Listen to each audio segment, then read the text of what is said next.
right, well, let's go ahead and get started. First, I'd like to introduce myself. My name is Georgene Huang. I'm the co-founder and CEO at Fairygodboss. We're the largest career community for women, and our mission is to help women achieve their career goals. We do this by offering a variety of free resources on our platform, like anonymous company reviews, career advice, virtual recruiting events, and this wonderful community of women who are supportive and helpful to help you succeed throughout your career. We're thrilled to have you all join us for today's event, Career Conversations. Let's talk about this She-cession. And a few housekeeping items before we start. This session is recorded and will be shared via email afterwards. So if you miss anything at the beginning or the end, that is okay. And during the discussion, please use the chat function to send any messages and comments. We will be leaving 10 minutes at the end of today's event for any questions from the audience. So please drop them in the Q&A. And you're also welcome to ask any questions anonymously, just as you are able to do so on our platform. Our event today is presented by Accenture. We're thrilled to be joined by 4 incredible leaders from Accenture, from Dress for Success, and from Carta for discussion about how we can fight this She-cession and support working women who are getting back into the workforce post-pandemic and supporting the ones who are questioning whether they should stay in. Thank you so much, Tamara, Julie, Mita, and Jeanette for joining us today. Okay, so let's kick things off by introductions. Let's tell everybody a little bit about yourself, and I will just call on Tamara, you go first. Oh, thanks. A shout out to all the awesome people out there. I put my little Austin background on just for you. So excited to meet everyone. I'm Tamara Fields. I'm with Accenture. I am our Austin office managing director, and I'm also the COO of our South Market unit, business unit here at Accenture. I'm excited to be here with you today to talk about this very important session, discussion. I hope we're going to have great dialogue, and I'm excited to be here with all of our other panelists, and I'm looking forward to our discussion today. Jeanette, you want to go next? Absolutely. I'm Jeanette Duffy. I am Chief Program Officer for Dress for Success Worldwide. Dress for Success is the only global organization that's focused on helping women navigate the world of work, specifically with that end outcome in mind of helping them achieve financial independence. We're an affiliated organization, so we have a presence in 140 cities and 23 countries around the world. And so in my role as Chief Program Officer, I'm really just looking for those partnerships, those program frameworks, those strategies that we know are going to be localizable and impactful for women, no matter where they are in the world. Great. Mita. Hi, everyone. I'm Mita Mallick. Thanks for having me. I'm the first ever head of DE&I at Carta. We're in the fintech space. We're all about creating more equity ownership. And the most important job I have is being mom to Jay, who is 8, seems like he's going on 18, and Priya, who's 6, seems like she's going on 16. And so lots of thoughts about how I've been struggling and trying to make impact at work and also raise kind human beings during this time. Awesome. And last but not least, Julie. Hi, everyone. My name is Julie Wilkes, and I am the North America Wellbeing, Resiliency, and Disability Lead at Accenture. I have the absolute honor of waking up every day and asking the question, what can we do more to help our people to live life on their terms so that they can bring their best whole self into what they do each day? And I've been with Accenture for 23 years, and the reason I stay, of course, the work is interesting and inspiring, but I really love how we care about the world. And so being a part of this today is just that extension of we really do want to make an impact more than just our business. And so I am thrilled and honored to be a part of this panel, but also just to share some energy with you today. I hope to bring some ideas around how do we take good care of ourselves so we in turn take care of each other and bring ourselves up. The last thing I'll share is that I'm a heart disease survivor. So if you hear passion coming from me, it's absolutely authentic. My life expectancy was 0. I'm now 45. And the doctors say my life is a miracle. They could have never expected my heart to heal itself. And I really feel like that is an important part of my story because I have seen the ability for my body to overcome something that doctors said could never happen. And I believe that that gives me the framework to believe that we can overcome so many things that maybe others have said couldn't be overcome. So I look forward to joining you today and having some great conversation. That's awesome. Well, let's just get right into the meat of things. Let's talk about what equality in the workplace looks like, because that is related to this She-cession. What do you think people should know who are listening in and tuning in today, or understand about women's equality? I know that, Tamara, you feel very passionately about this topic, so love to hear from you first. Yeah, absolutely. I think it's similar to Julie, right? I work at Accenture, and I hope all of you are working at locations where you believe in the value system and the culture of their company. And I think that's really important. I'm very passionate about equality for a number of reasons. One, I'm a woman that works in technology, and right or wrong, right? Technology is an area where we are still trying to expand the percentage of women in the workplace. In addition to that, I think you can see that I'm a person of color, so I'm an African-American female. And so even when I think about, not only am I a woman, right, I'm also an African-American female, right? There's not a lot of people that look like me in my industry. And so equality is exceptionally important to me. One, because I want to know that I have an opportunity to move through my career path and gain, progression. In addition to that, it's really important that my voice be heard. What I tell people when I think about equality, equality is not just about diversity statistics at an organization. Equality is not just about gender and ethnicity either. Equality is about whoever you are and however you choose to represent yourself, that you authentically are able to represent yourself, have a seat at the table, and have your voice heard, and not just heard, but valued. I think a lot of times people think, oh, I have a number, I have statistics, or I have this representation, it's all good. But that's not it. It's really about inclusion. Equality and inclusion to me go hand in hand, because when you have equality, it says that everyone has an opportunity to advance in your environment. Everyone's voice is respected and heard in your environment, and everyone's voice is valued, and that contribution that they bring to the table is valued. And that's really about how people feel. We have a saying that, it's about feeling connected, it's about feeling heard, and it's about feeling safe. And equality will help you have these emotions of feeling connected, safe, and heard. And so I think we have a long way to go in regards to this conversation point. But I think it's exciting is that people are having the conversation, that people are focused on, and not just as an HR agenda, and not just as an inclusion and diversity agenda, but as a requirement for all of us as leaders and coworkers and colleagues, and organizations like Jeanette has, right? That we are all focused on this conversation together to really promote equality in the workplace, so that women feel like they have a representation and their voice is heard. And I think that's especially important for women, whether you're having a family or whether you're planning a family, whether you have elder care situations. I think a lot of ways that we think about have to change, and we have to broaden our view. But it's about everyone feeling like they have an opportunity to succeed, whatever their personal situation and obligations are. Jeanette, you're nodding your head, and so can you add to that? What does equality in the workplace look like for you, and sitting from your vantage point at Dress for Success? Yeah, absolutely. I mean, Tamara describes exactly what it should look like once women get their foot in the door. And I think the other half of it is creating opportunities for women to even get their foot in the door.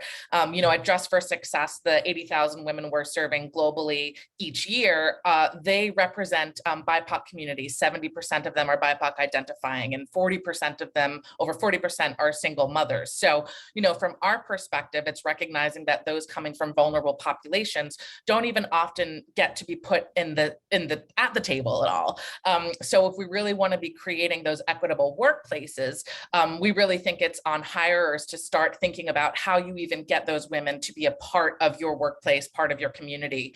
And for us, that means making sure everyone is thinking not just about what a cultural fit is, but what a cultural add is, right? So often it is thinking about what just will keep the train moving without stopping back to think, what would happen if I hired someone that's not not in my Rolodex, hired someone that's different from the persona I had in mind, and recognizing that doing that really brings diverse and interesting ideas to the table. In order to do that, we really advocate for employers to be thinking about fair chance hiring, acknowledging that those with formerly incarcerated or forensic background can be a great fit for a lot of jobs, reevaluating what educational requirements are so that it is not formal degree requirements, it is life experience, perhaps even experience as caretakers that can be taken into consideration when thinking who a good fit for a role would be. If you have employers that are doing that, and then step B being everything that Tamara just said, I think then we really get to what an equal opportunity workplace looks like. I love that. And it is a great segue into the next topic I wanted to discuss, which is that so many women have left the workplace, are staying out of the workplace. Many of them are in the populations that Jeanette, you mentioned. They work in services, retail, hospitality, the ones where businesses had to close basically because of COVID. But even those who were inside and had a seat at the table are now sitting at their kitchen tables doing homeschooling, and everything looks and feels different and harder. So, I mean, I'm answering it a little bit, but can you just talk, Mita, you mentioned your children and that being your most important role. How have women, in your view, been disproportionately impacted at work when it comes to the pandemic? Yeah, that's a loaded question and a really emotional one. I mean, I changed jobs during this pandemic, changed big jobs. And I thought, am I doing the right thing for myself, for my family? Am I putting my career first over my kids? I think these are things we all think about. I've had girlfriends who have closed successful businesses. Many people, when we talk about women leaving the workforce, many of them didn't have a choice. Right. We don't have a choice. There was no choice. There was no choice to be made but to put our families first. I think what we're seeing now is the cracks in a foundation that's really broken, is that women were always disproportionately doing the unpaid labor, the caregiving. I'm talking about it from a perspective of a mother, but caregiving is big. And I know someone just mentioned this earlier, it's about elderly parents, right? It's about elderly relatives, neighbors. And so for me, I'll use myself as an example. It takes a village to raise my children, and the village and the communities who help support me have been ripped out from under me in the last 16 months. And I know what's top of mind for many of us is Delta and what we're reading in the news, right? And what's happening with that, and what will the next chapter here look like in the next few months. And so I think that is what the pandemic has revealed, is that women were doing disproportionately the amount of unpaid labor, and the invisible labor, and the help they were getting is now gone as well. And so there is no choice but for them to be putting their families first. And that's the reckoning we're facing right now as a country. Yeah, I also have problems with the word like drop out, like as if it's a choice, usually in two income households, like if there was more work to do. And so someone had to do it. And it typically was a woman because she typically earned less, not always, but typically. Yes. Yeah. Tamara, why do you think, what's your perspective on this? Yeah, I think it's interesting, right? Because we do research around women as part of our International Women's Day. And some of the research that we focused on, and you can look out there, it's not just ours, anybody would find something similar. If you go out and do a Google search right now, you will be able to verify the fact that women are primarily the informal caregivers, not just of their children, but of their parents, of their households, whatever requirement or individual that you have responsible for. Women are usually typically the primary caregiver, even if they are in a two-parent home or there's a significant other in the situation. It's been proven that women are the primary caregiver. And why does this matter in this conversation? It says that during the past year and a half of the pandemic, that meant they were what was, even if they had a support system, even if they had nanny care, or even if they had daycare, all of that support system was removed. And since they were already the primary caregiver, they became the main caregiver. And so then they were expected to still maintain their work life obligations. At the same time, now they had to be the full caregiver, with many of their children having to become the teacher in the home, having to take care and deal with exhaustive care facility issues related to elderly parents. Like the amount of issues that we had to deal with, not to mention the emotional impact of what that means. Like if I think about myself, I had to change my entire habits when I thought about my grandmother. And because at the time, right, she was 92 years old. I had to think about my mother, and I am the primary caregiver and responsible for them because I have no other siblings in this city and they live here with me. So, you know, the obligation that I had to change. And so even the things that I had to do to emotionally make myself feel better were not even an option for me because we were in a shutdown, or I couldn't just go out even if I wanted to when things opened up, because I couldn't take the risk of bringing things home to them before we had a vaccine. And so the limitation of not having what I would have my normal emotional well-being activities, because regardless of what people think, we as humans require relief, right? And we have things that we do that help us emotionally cope and feel better, whether that's mentally, physically, or emotionally. All of that got stripped. Even just going to the gym and my normal class that I did with my ladies that I had been going to for 7 years was taken away, right? And so everything that I leveraged went away. So I think when you think about the burden and the responsibility and the accountability that women had, in addition to everything being stripped, for a lot of them, there was no options. Like, I can't cope anymore. I have to leave something. Something has to give. And if I had the reality of being in a two person household and there was other financial income, then I might take the decision to exit the work life because I couldn't deal with all of the other things. And so what we've got to figure out how to do now is address that. And even to, I think you mentioned it, right? We had the other issue that women primarily serve in service related jobs. So that is childcare, retail, the food industry, right? You can notice all of these things tend to primarily be supported by women. So with the shutdown, you were going to automatically have a reduction of women in the workforce related to that. Not to mention women-owned businesses, entrepreneurial businesses are usually service related. So with the shutdown, they were unable to survive the economic reality of their funding and the people that they were supporting in their businesses. So many entrepreneurial businesses also shut down. So you have this kind of, unfortunately, what I would call a multiplying effect of, okay, women in service related jobs, those jobs went away. And then you had women who were already providing additional support in their households in the major caretaker, they were unfairly burdened. And then you had the reality of everything else. And all of that just kind of created this situation that we've never seen. And we actually went,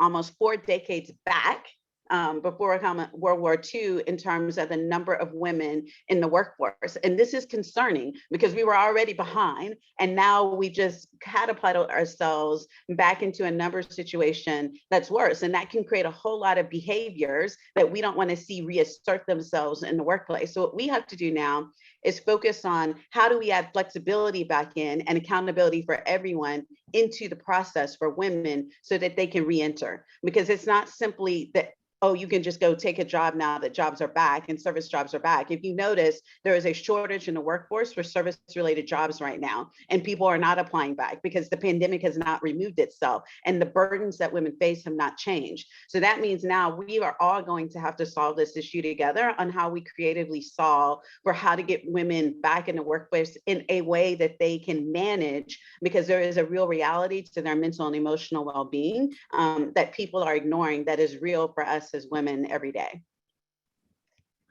Wow. I'm just thinking about the thread between you and what you just said and what Mita said, is that there really was not a lot of choice in the matter for most of the people involved. And actually now I want to totally acknowledge that and come back to some of the things that you both said. But for now, Julie, what about the people who are still choosing or have the privilege of being able to choose and are thinking, should I keep staying? It's still pretty stressful. Schools, are largely looking like they're going to open in the US, but they can shut down at any point. And that part-time flexible caregiving is actually some of the worst uncertainty that some people have to deal with. So what advice do you have as And sitting from your position of, thinking about employee benefits in particular, what do you think, you would like women to know when they're thinking about potentially leaving the workplace? Thank you so much for asking that question. And by the way, just to acknowledge all of that was just said, I think that statement of we've gone 4 decades back. I mean, it's heartbreaking when you think of that, of all the work that we've done. But what I want to talk about is, why are we feeling the way we're feeling? That was a good segue into the why. So there are several different basic needs that human beings have. Certainty, being able to have a certain level of predictability about their lives, status, understanding where they fit into the world, connectedness, feeling as if they belong and feeling as if they have a group of people that they can come back to, or that if they don't show up, that people would notice. And COVID threw all of that up in the air and caused us to have to completely refigure what all of those things mean. And I still think to this day, the world is so uncertain, and that causes us all to go into what we call panic mode, right? Where we're no longer able to just maintain routines, which we crave so much. We crave the habits that we have built. I'm 45 years old, so I have 45 years worth of habits I've built. How I get ready for bed, how I get up in the morning, all of these, how I drive to work, they're all habits. When we no longer are able to maintain those habits, our brain goes into this panic mode saying something is terribly wrong out there. And so the body starts to create all of these chemical responses that trigger stress, adrenaline, cortisol. And when that starts happening for too long, the body stays in this mode where it's only in reactive protective mode, and it can't get out of that space. And it causes us to lose our ability to innovate, to be creative, to see possibility. And it really focuses on the limitation. And it goes back thousands of years to when all we had to do was try to protect ourselves against the threats of the world. Today, we've sort of gone back to that place where we're trying to just protect ourselves against all of these threats. And so it's really caused our mindset to be more about reacting to the world versus being proactive in the world. And so I think that as an employer, one of the best gifts that we can give our employees is the flexibility to live life on their terms right now, to understand that everybody is managing differently and everybody believes in things a little bit differently. And that when you come into your workspace, when you come into any place, that you are honored and that you're given that flexibility, that ability to exhale and to make choices that are good for you. The number one reason why somebody will join a company right now is not the cool benefits, it's the flexibility. It is, can I work on my terms? Because I've got family to take care of, I've got this to take care of, I've got that to take care of. And if I have to sit 9 to 5 at my desk and can only do this, and then life starts outside of my job when I finish at 5 or whatever it is, that's simply just not going to work for us anymore. So my encouragement to any employer or to any person looking for work is to look for opportunities where you have that flexibility to say what's important to you and to be given that gift of honoring that. So a few things that I know that we've done at Accenture that I am so grateful for. First of all, I think that it's not cool programs that make it a great company. It's the culture that provides the opportunity for people to take advantage of cool programs, right? So if I have an opportunity to go work out every day for 30 minutes and my company tells me it's okay to do that, but then really the reality is if I would walk away from my desk for 30 minutes, I'm going to get shunned or I'm not going to look good for that's no way to operate. So it's really about companies walking the talk, setting the tone. It comes from top down leadership, not only giving the messaging, but leadership being role models for it.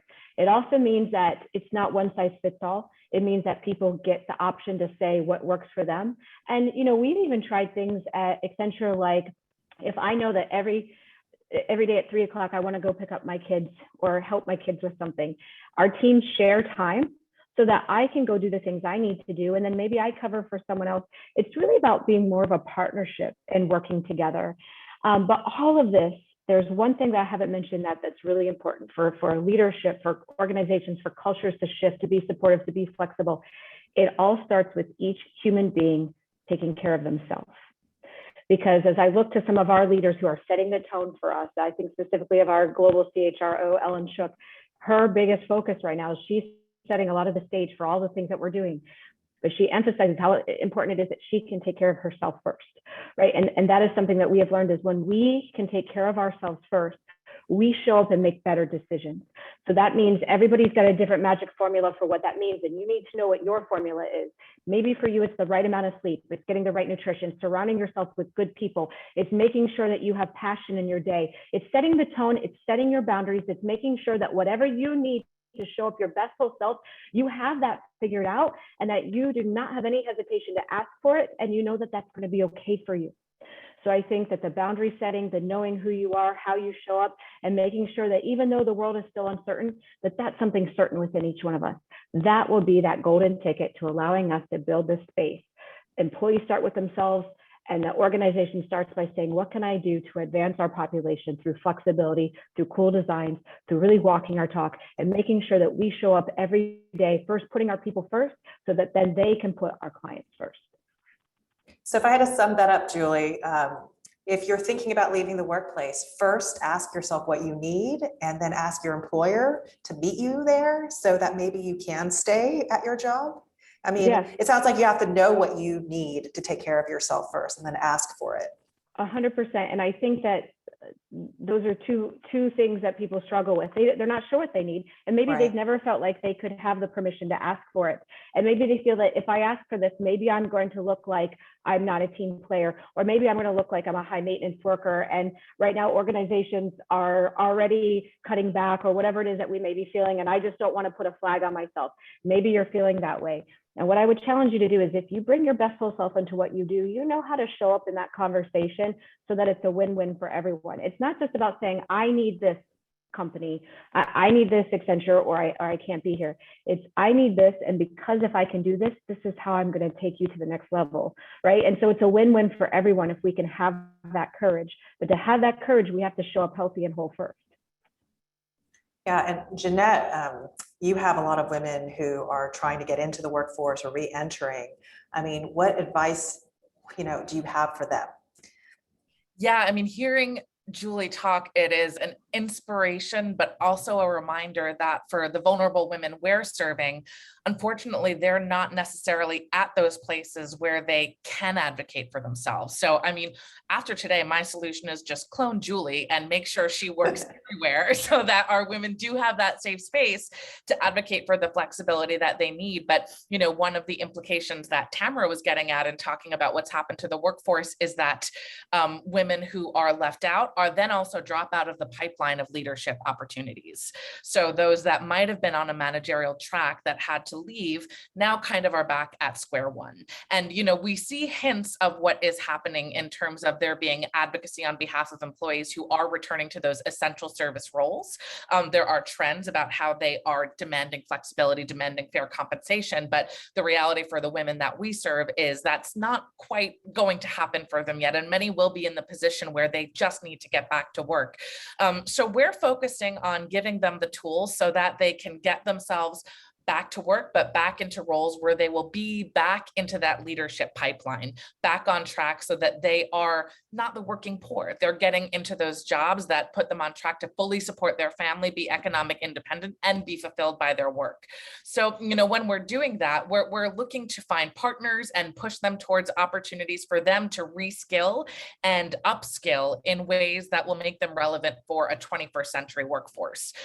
This is about recognizing that one of the gaps that women face is that they aren't able to speak of their experiences in ways that are going to be relevant in a post-pandemic workforce. And, we strongly believe and want employers to believe that it does not require formal education to get there. So, we're not talking about coding for everyone. We're not talking about making everyone an engineer, but we're talking about making sure that when women are returning to work across sectors, they're able to bring forth skills like project management, skills like teamwork, know how to employ those skills, but know how to speak of their experience in those ways so that when they get back to work, they are in those roles where they are on track to be in the environments where they can advocate for themselves and the flexibility that they need. So it's our hope that in doing that, we're able to hopefully cancel some of this 4 decades of progress that we're going to see undone and make sure that everyone is really able to be in environments where they can advocate for themselves and get the work that works for them and their family. Great. We have talked in just the last couple of speakers did mention that, look, there's a role for employers to play in keeping women in the workforce. place. It's not just women trying to sort out their caregiving and their making flexible schedules work. Mita, you have a new job that has really awesome words in it, like inclusion and impact. What are your thoughts on how companies can support women employees this time? That's a great question. There's many different ways. I'm going to focus on three things that I've been seeing in the marketplace. The first is I love what LinkedIn is doing with their new opportunity to put that I'm a stay-at-home mom or a stay-at-home dad. And why is that important? Because you might think, oh, that's a gimmick. Okay, so yeah, I'm going to put stay-at-home mom, stay-at-home dad. But data actually shows that if I have been out of the workforce and I have a gap on my resume, I have a 45% less likelihood of a chance of getting a call back for an interview versus, let's say, Jeanette, who on her resume doesn't have any gaps. And so that's why that's really important, so that we can, what I'm going to call, fight the pandemic gap year bias. Maybe it'll be more than a year at this point, but that you are not just thinking I was out of the workforce, but what are the skills that I'm going to bring and what was the experience I had before? So I think that's super important. I think second, organizations, I'll do a shameless plug for Fairygodboss and Dress for Success, who are with us today, which is great, really connecting talented women into the marketplace. And the Mom Project, I'm a really big fan of theirs. I know Accenture is doing a lot of work with the Mom Project, but the pipeline is there. It is connecting companies to the pipeline, and companies like Accenture who are connecting with the Mom Project and getting access to the pipeline, but also knowing that people who are transitioning back into the workforce are also looking for community, right? They're looking for mentorship and guidance on how that looks like. So what's really smart about what many organizations like Fairygodboss and the Mom Project are doing is that they're creating those cohorts and communities so that people have each other to rely on. And the last will be my shameless plug, which is at Carta. I'm really proud that we're providing a very generous caregiver stipend, which is up to $10,000 that we're providing for our employees, anyone who is in the capacity of caregiving and can use that money. And I think we've all said this in different ways. There's no price you can put on flexibility. So I think there is a place. You do need programs and policies in place. And that I always say, what's the definition of culture? It is you do the right thing when no one's looking. No employee handbook or program or policy is going to teach me that. So I think if we can just show up for each other and be compassionate and kind, especially as we go into the fall, and we're all hoping schools are going to open, and just making sure that you meet people where they are and help support them. Thank you, Mita. And Jeanette, like, you're dealing with a lot of job seeking women, right? What do you think that they're looking for? Yeah, so something that Mita said definitely rings true. Like I said, Dress for Success is an affiliated organization. So it's tough because work is such a hyper-local issue, right? Because industries and gender-based challenges are very much going to be based on what part of the world, country you are in. But there is one theme that is emerging that seems to unify all of the women that we serve, especially from vulnerable populations. And one of the challenges they all face is access to professional networks that work for them. Research does say that when job placement happens, 85% of the time, it is going to be because of an existing connection that someone has. And for the women that we serve, their access to professional networks that will get them in those kind of jobs is very limited. These networks exist based on where you live. They exist based on where you went to school. They're based on where you work and your ability to pay to get into them. Obviously, Fairygodboss, Dress for Success, we're at the helm of trying to combat that. So for Dress for Success specifically, we're kind of evolving how we talk about our work. It's happened organically over the past 25 years, but we're really stepping in to be that professional network so that when a woman joins Dress for Success, whether it is through her fellow women that are clients of Dress for Success, our alumni that have gone on to career success, our volunteers and our corporate partners, we're all stepping in to be that network and acknowledging that that's what it takes for women to be successful. And employers, I feel, should acknowledge that as well and show that, Julie is talking about what it takes to keep women on board. If part of the investment there also is making is, not just space for the gym for half an hour, but space to cultivate those communities that we know are what it takes for women to get not just hired, but to progress in their career and stay on the job. We think long-term, that's going to be something that's going to, again, help us kind of cancel out what women have experienced in terms of the, challenges of stepping out of that leadership pipeline. Right, like only the 1% can afford career coaching and personalized career attention, right? Most of us will turn to our neighbor, our mom, our friends. That's by definition extremely limited, and particularly because women have weaker professional networks in general to begin with. I'm so glad, Julie, that you mentioned what it's like to work at Accenture. Ellen Shook is actually the first, one of our first supporters when we were a baby company 5 years ago. She reached out to me on Twitter, of all places. She's so cool. And said, what is Fairygodboss? Because I want to get involved. It's all, everything you stand for is aligned with what we're trying to promote at the company. And I know that you've been at Accenture for so long and you've stayed there for a reason. And I just sort of want to hear a little bit, just shifting tacks a little bit, how you navigated your career, because it probably involved a lot of support along the way. Oh, yes. Well, first of all, I'm beyond grateful. And as I've heard all of the different areas of advice and feedback, the thing that I think rings true the most is that you must not only find a mentor, someone that is doing something that you aspire to, and lock in that relationship, and not just in the tough times. Don't wait until it's tough, although we might already be there, but don't wait until you have a crisis you're trying to solve for. Find a mentor.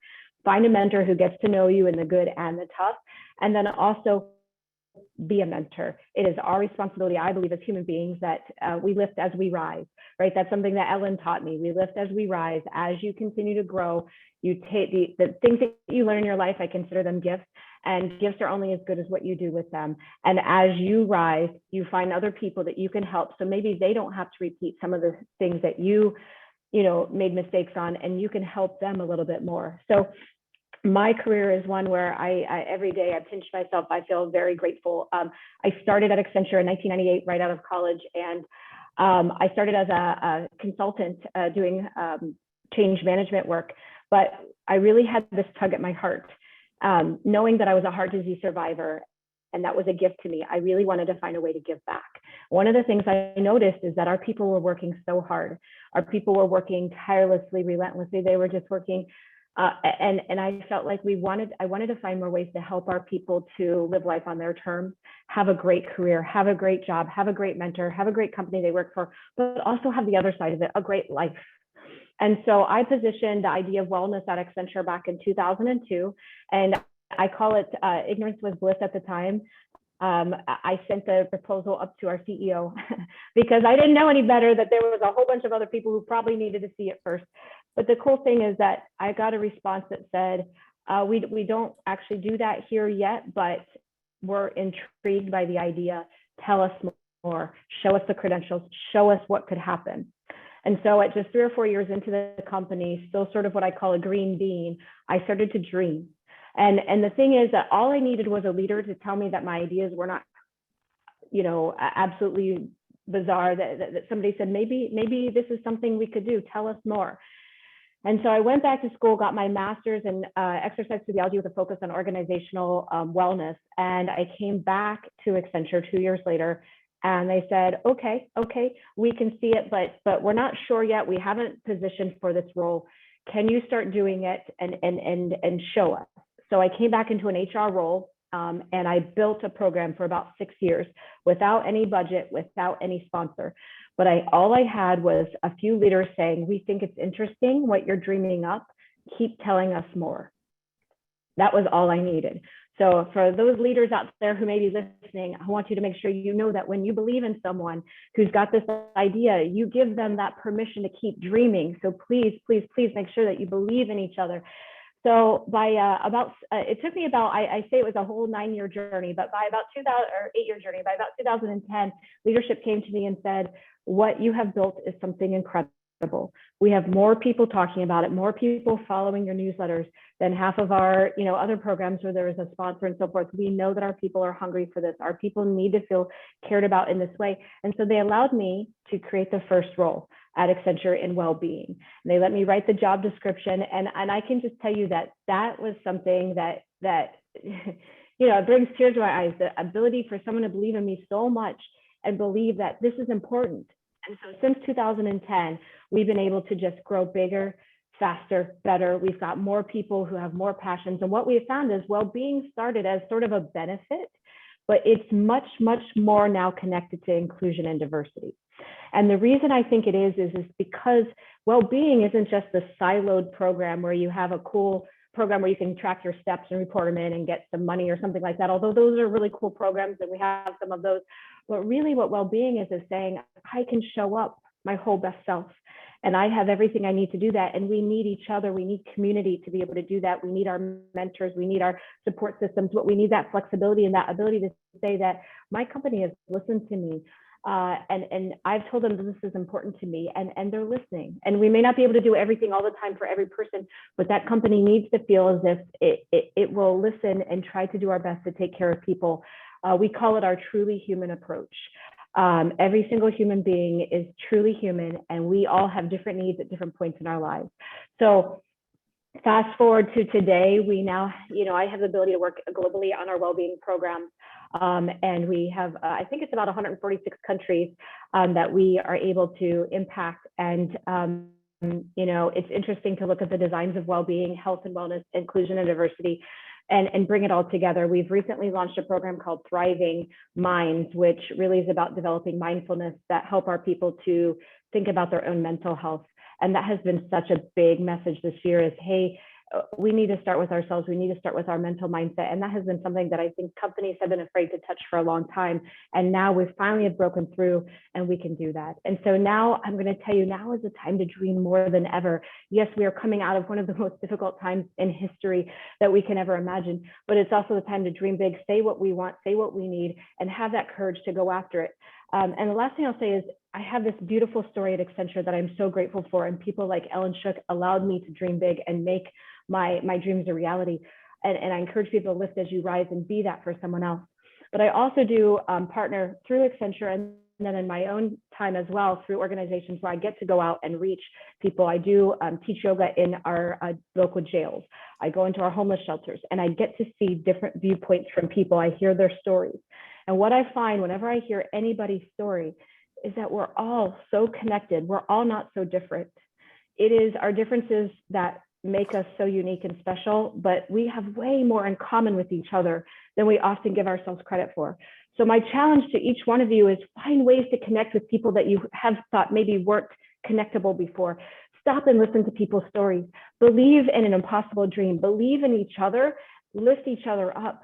And remember that the gifts that we're given our life are not that valuable unless we can give them to others and pay forward as well. That is awesome, Julie. Speaking of well-being, I want to just talk about sort of the personal and practical for a moment.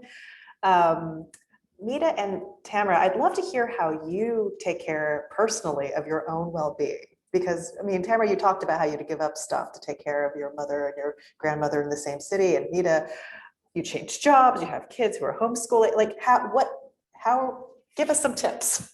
We're all hungry for them. Well, I'll jump in.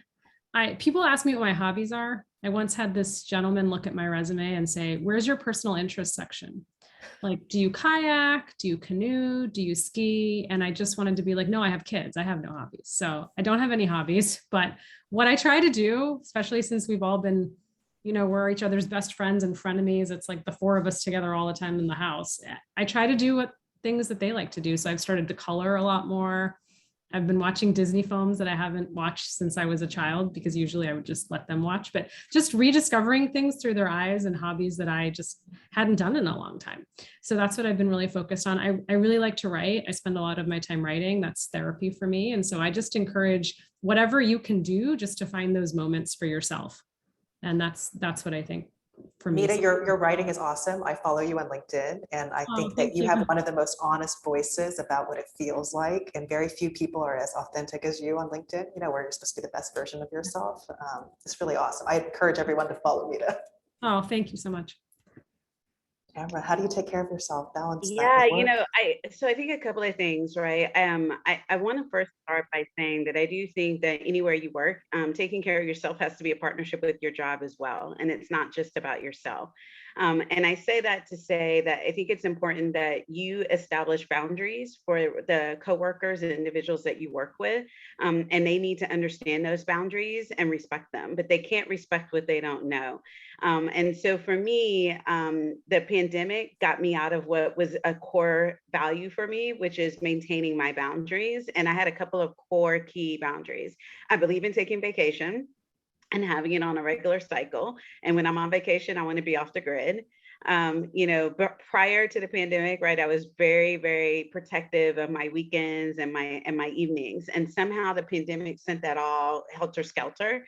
And I got out of it. And so, last July, August timeframe, I started to be so unhappy and really irritable. And I had to take a step back and just reassess what's going on here. And I recognized that the things I had put in place, I wasn't doing. And yes, the pandemic was part of that, but then that just meant I needed to stop thinking linearly and restricting myself and rebirth my boundaries just with new concepts, right? So I was like, just because I can't go to this class that I've always gone to every Wednesday and Saturday doesn't mean I can't stop, take a moment out of my schedule and still exercise or go take a walk. And so I realigned my boundaries with my new realities and circumstances. And one of the things I did is I started to block my calendar to go and walk with my moms.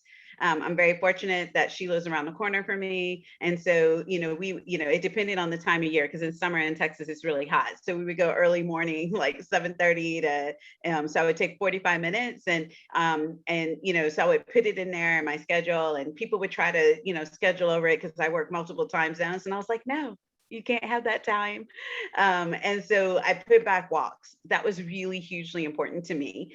It started to just refresh my mind. I could take a deep breath. I started to say, hey guys, like my weekends matter to me. And so Saturday and Sundays are now off limit unless there's Armageddon. And so I took my Saturdays and Sundays back. And then I said, okay, you know what? People keep people think we're virtually at home and we can't go anywhere. So now we can do meetings all day and all night. Nope. I need to stop at a certain time. So 7 o'clock, I'm like, I'm out.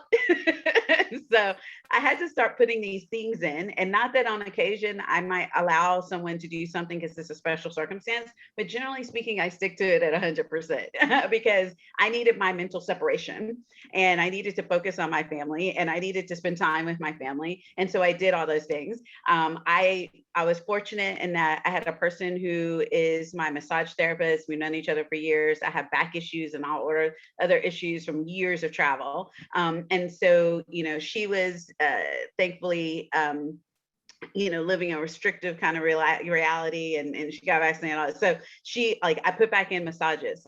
So every 3 weeks I get a massage.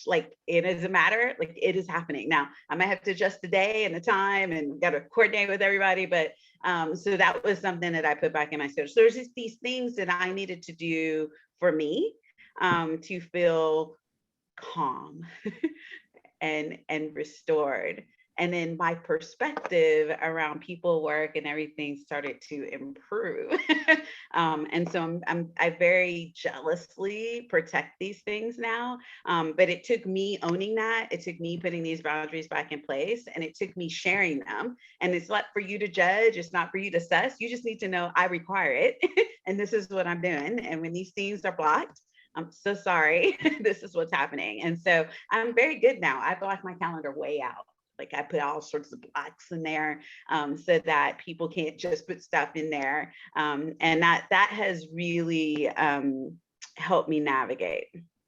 Awesome. Hashtag calendar blocks. I see a lot of supportive comments in the Q&A. Also, if you have repetitive calendar things, it's easier to set up, right? So you might as well have that routine of taking care of yourself. Okay, we're 10 minutes from the end, and I want to make sure to get to some audience questions. Okay, question from Maria and then from Lori. They're very different ends of this life spectrum. Maria wants to know what the best advice you'd give a recent graduate starting her career.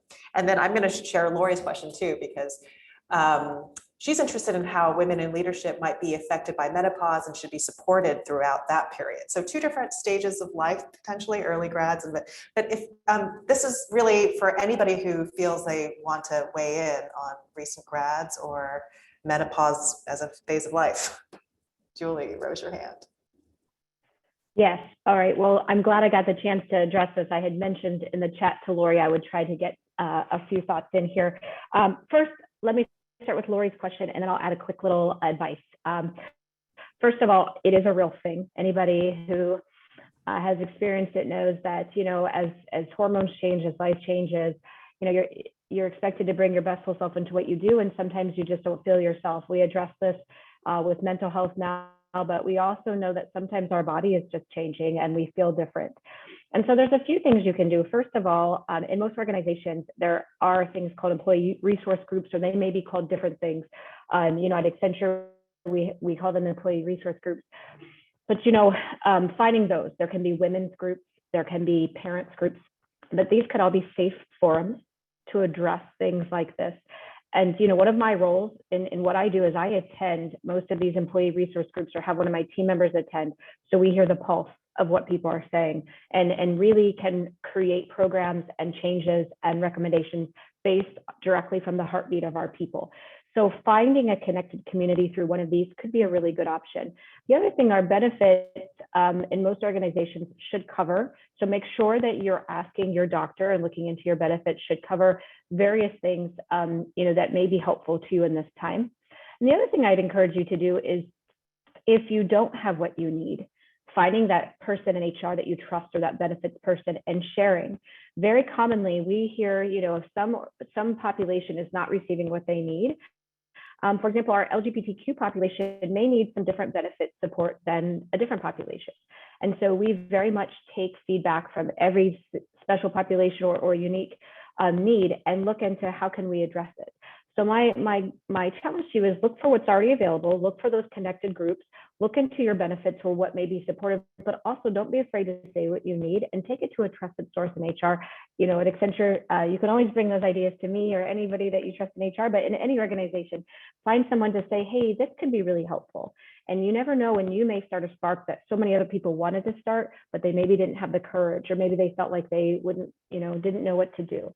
So that's my first response. So we can keep talking about it. Lori, feel free to reach out to me on LinkedIn if you like.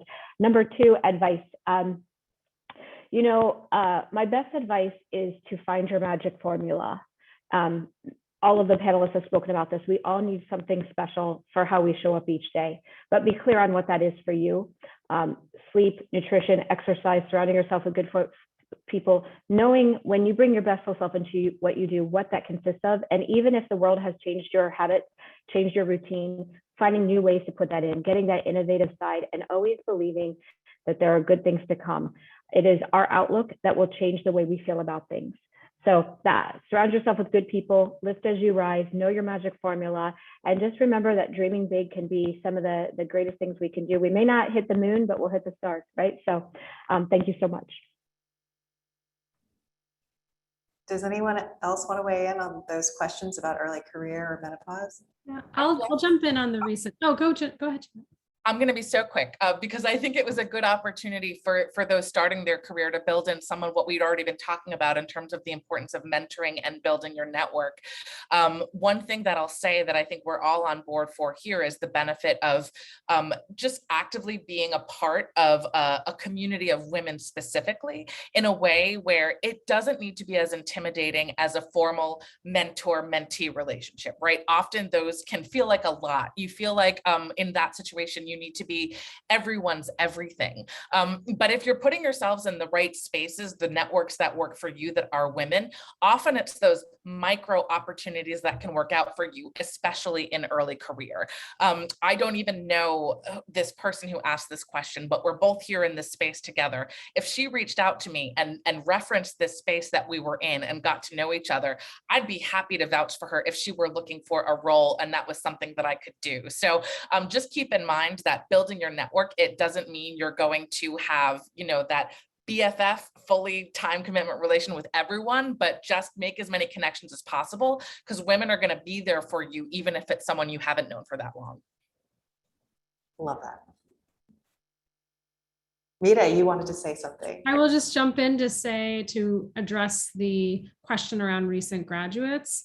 My biggest advice to recent graduates who have been reaching out is let go of that job description, let go of whatever industry, company, division, team, brand that you wanted to work for, and that was the only thing you wanted to do. And I think that also speaks to all of us who are in large and small organizations trying to figure out how in this environment we can accelerate our careers and get the assignments we want. And I really will encourage people to do some soul searching on like, what are the skill sets that you're good at and where are your areas of opportunity? And where can you work on both of those things at the same time and look for those assignments versus I want to work for this brand or this company. And so that's my one piece of advice. Great. I think we have time for one more question, and it's related to both early career professionals as well as what something Tamara just talked about, which really resonated with everybody, which is setting boundaries. The question is, how can younger professionals set boundaries? It doesn't always feel like employers are as receptive because you're not asking for time off for your family or caregiving, and because maybe you just don't have children yet, or you don't have those kinds of responsibilities. You know, or maybe you don't want children. So how do you make that ask when it's really about you and self-care? Can I answer that one real quick? Because for everyone out there, I don't have kids. And I've worked at Accenture for 24 years. And so I faced this very early in my career where people felt like, okay, well, this individual has kids and they have to leave, so you can stay and work late, or I would get extra assignments because of that. Like I got a lot of extra assignments.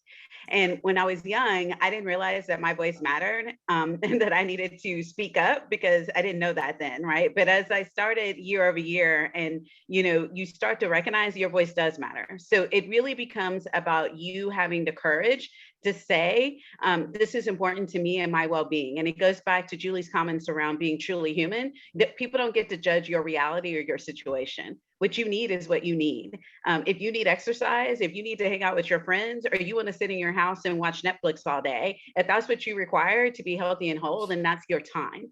And so I go back to, I'm happy to share with people what I'm doing during my Black time, but you don't have to. And when you're younger, sometimes it feels harder and you feel more exposed and vulnerable in that regard. Just block the time and say, I have a commitment. People are never going to knock out, oh, I have a personal commitment. It makes them think, oh, that's important. They don't need to know what it is. Now, your personal commitment might be going to the gym. It might be going to happy hour with your friends, but that's not their business. And so you are not obligated to share what your personal commitments are, but you are absolutely have your right to block your calendar for your personal commitments. And so what I would say is put it on your calendar because it's real and it's official. And you can just put on their personal commitment and mark private. And that's all they got to know.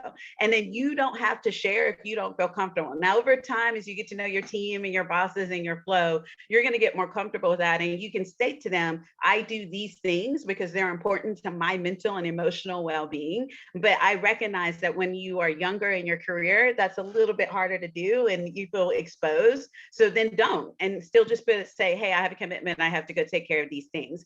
And so I think it's about you still being courageous to own your day and your schedule and help people understand and remember that you're human.